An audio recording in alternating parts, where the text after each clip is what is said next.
Hujan. Okey, sekarang ni kita berada di Prima Saujana ni. Prima Saujana Kajang. Okey, kita ada buat untuk set aluminium lah.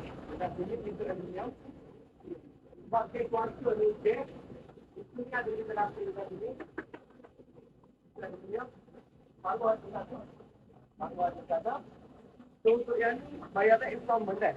Untuk yang ni installment RM20,000 selama 2 tahun.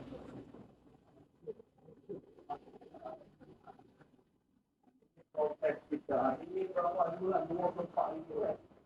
Ini cepat akan dibawaannya. Okey. Ini mau berapa kan? Okey. Berapa?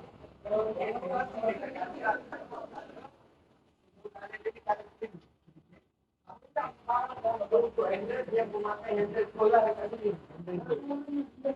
Itu terpaksa dekat sini.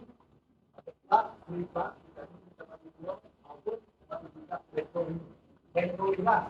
Itu dekat sini kita pakai. Kalau kita kita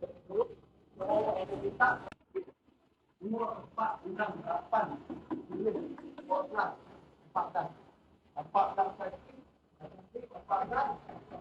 itu yang ini berapa dah kata RM RM20,000 saja itu biasanya aluminium tak boleh installment lagi, tak boleh bayar proses apa seluruh ayo ada cat apa-apa ni ada cat kita akhir macam ni kita menggunakan bubble lah bubble.